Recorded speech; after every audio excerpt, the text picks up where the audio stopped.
Hello అండి, నమస్తే అండి.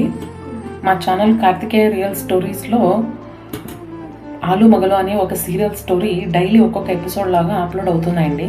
ఇప్పటికే ఛానల్ గురించి ఇంట్రడక్షన్, అలాగే ఎపిసోడ్ 1, ఎపిసోడ్ 2 కూడా అప్లోడ్ అయ్యాయండి. ప్లీజ్ ఛానల్లోకి వెళ్ళి చెక్అవుట్ చేయండి. అయితే ఈరోజు ఎపిసోడ్ 3 స్టార్ట్ చేసేద్దామండి. కథలోకి వెళ్తే, అందరితోనూ సీత వాళ్ళ మేనత్త అలా బయటికి వెళ్ళినప్పుడు చెప్పడం, బంధువులతో కూడా అలాగే చెప్పడం సీత గురించి. అది నేను సెకండ్ ఎపిసోడ్లో చెప్పాను కదండి, దానికి కంటిన్యూయేషన్.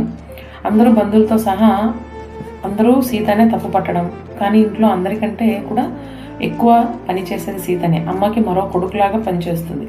అయితే అంత పని చేస్తున్నందుకు అమ్మ కొంత ప్రేమను చూపించడం నిదానంగా మొదలు పెడుతుంది. అయితే ఆ ప్రేమకి సీత కళ్ళల్లో నీళ్లు పెట్టుకొని వాళ్ళమ్మని గుండెల్లో నిలుపుకుంటుంది. అయినా కూడా రత్న ఎప్పుడైనా సీత, నువ్వెందుకు ఇలా ఉన్నావు, ఎందుకమ్మా అంత కోపంగా ఉంటున్నావు, అందరితో నవ్వుతూ మాట్లాడచ్చు కదా అని ఏ రోజు అడగలేదండి.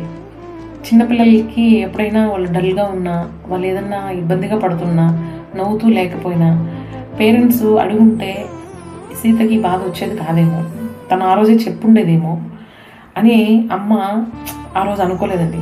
ఒకవేళ ఆ రోజు సీతని వాళ్ళ అమ్మ అడిగుంటే తను తన మనసులో బాధ చెప్పేదేమో, తన ప్రాబ్లమ్స్ మొత్తం చెప్పేసేదేమో.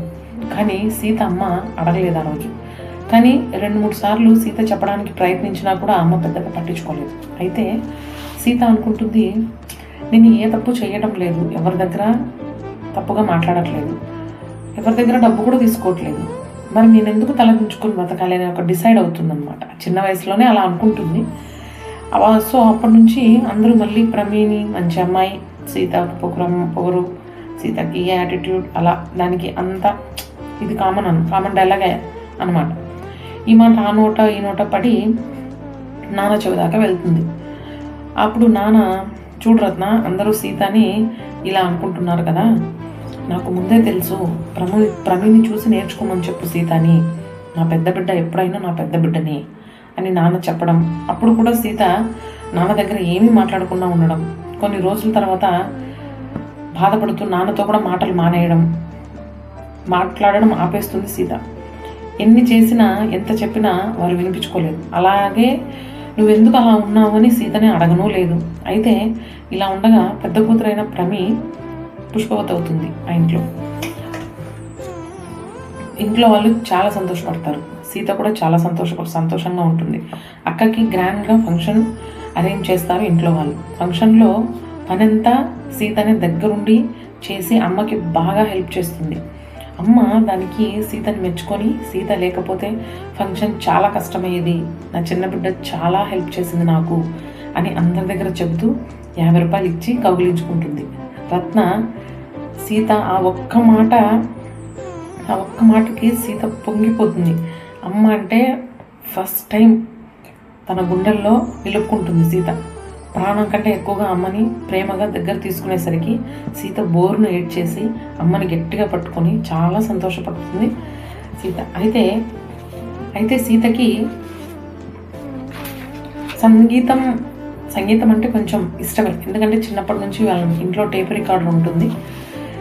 ఆ టేప్ రికార్డర్లో వాళ్ళ నాన్న పాత పాటలు పెడుతూ ఉన్నప్పుడు విని తన పాటికి తను పాడుకుంటూ చేసుకుంటూ ఇష్టపడుతూ ఉండేదన్నమాట. అందరూ దూరంగా ఉన్నారు కాబట్టి తను ఇళయరాజా పాటలన్నా, పాత పాటలు అంటే చాలా ఇష్టపడేది. టేప్ రికార్డర్లో పాటలు పెట్టుకొని హోంవర్క్ రాసుకునేది. అలాగే ఎగ్జామ్స్ ఉన్నప్పుడు కూడా నిదానంగా చదువుకొని అన్నీ తీసుకొని మంచి మార్కులు వచ్చేవి సీతకి. అయితే సీత అన్న నవీన్కి క్రికెట్ అంటే చాలా పిచ్చి. వాడు రోజంతా కూడా పొద్దున్న వెళ్ళి సాయంత్రం దాకా క్రికెట్ ఆడుకొని వచ్చినా ఎవ్వరూ అడిగేవాళ్ళు కాదు కూడా. అదే స్కూల్ ఉన్నప్పుడు స్కూల్కి నవీన్ వెళ్ళేవాడు, బాగా చదివేవాడు కూడా. అయితే సీత వాళ్ళ ఇంట్లో టీవీ ఉండేది కాదు. అయినా టీవీ మీద పెద్ద ఇంట్రెస్ట్ కూడా ఉండేది కాదనమాట సీతకి, ప్రమీకి.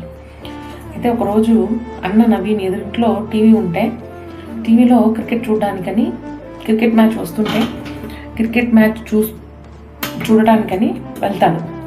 వాళ్ళు తలుపు మూసుకుని ఉండేసరికి కిటికీని పట్టుకొని వేలాడుతూ టీవీ చూస్తాడనమాట. టీవీ చూస్తుండేవాడు. వాళ్ళు కనీసం ఒక అబ్బాయి వచ్చి పిల్లోడు వచ్చి కిటికీకి వేలాడుతున్నాడు కదా అని కూడా అనుకోకుండా వాళ్ళు లోపలికి పిలవకపోగా తనని దింపి అక్కడి నుంచి వెళ్ళగొట్టేస్తారు, తరిమేస్తారు. అయితే నవీన్ అలాగే వచ్చి అమ్మకి చెప్తాడు, అమ్మ వాళ్ళు నన్ను ఇలా తరిమేశారని ఏడుస్తూ చెప్తాడు. ఆ విషయం అమ్మకి చాలా బాధపడుతుంది. ఆ విషయం నాన్న రాగానే అమ్మ నాన్నకి చెప్తుంది. నాన్నకి కోపం వచ్చి నా కొడుకునే తరిమేస్తారా, ఏమంతా తప్పు చేశారు నా కొడుకు అని వెంటనే ఇంట్లో కొంచెం డబ్బు ఉంటే రత్నతో మాట్లాడి ఆ కొంచెం డబ్బు తీసుకొని అలాగే దానికి ఇంకొంచెం డబ్బు అప్పు చేసి వెంటనే టీవీని తీసుకొని వచ్చి ఇంట్లో పెట్టిస్తాడు. ఇక ఇంట్లోనే చూసుకో, నువ్వు ఎవరింటికి వెళ్ళాల్సిన అవసరం లేదు అని ఇంట్లోనే చూడు నవీన్ అని నాన్న గట్టిగా చెప్పి బయటికి వెళ్తారు. ఇక ఇంట్లో టీవీ వచ్చినప్పటి నుంచి చెప్పాల్సిన పనే లేదు. ఇక వాడు చేసే ఒక చిన్న పని కూడా ఆపేశాడు. కుళాయి దగ్గర నుంచి నీళ్ళు తీసుకురావడం, అది కూడా ఇద్దరు పిల్లలకే పడిపోయింది. కుళాయి దగ్గర నుంచి నీళ్ళు తీసుకొని రాడు. అమ్మ సరే మీ ఇద్దరే అందుకోపోండి, ఒకరికొకరు అత్త హెల్ప్ చేస్తుంది వెళ్ళు అని అనేది. అన్నకి చేసే ఆ ఒక్క పని కూడా తప్పిపోయింది. ఇది ఇలా ఉండగా ఒకరోజు ప్రమి దేనికో అలుగుతుంది ఇంట్లో. తను అలిగితే ఇంట్లో ఎవ్వరూ ఇంకా ప్రశాంతంగా ఉండడానికే లేదనమాట. అంటే అంత ఇబ్బంది పెట్టేస్తుంది, ఎవరితో మాట్లాడదు, తినదు, అలా అంతా ఉండేటప్పటికి.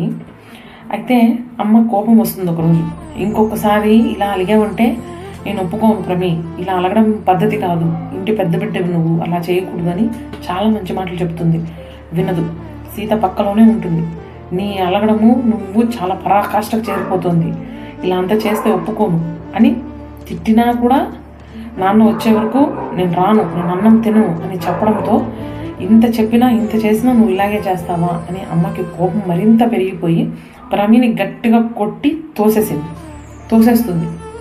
తోసేస్తే అయితే తను వెళ్ళి గోడకు గట్టిగా తగులుకుంటుంది. తోసేసి అమ్మ బయటికి వెళ్ళిపోతే తగిలి కింద పడిపోయినప్పటికీ సీత మాత్రమే ఉంటుంది ఇంట్లో. కళ్ళు తిరిగి పడిపోతుంది ప్రమి. కొట్టి అమ్మ బయటికి వెళ్ళిపోయింది. ప్రమి మాత్రం ఏడుస్తూ కొంచెం రక్తం చిన్నగా అలా కారుతూ కింద పడిపోయింది. ఆ తర్వాత సీత మాత్రమే ప్రమి దగ్గర ఉంది. ఇది 3rd ఎపిసోడ్ అండి. ఇక్కడికి 3rd ఎపిసోడ్ అయిపోయింది.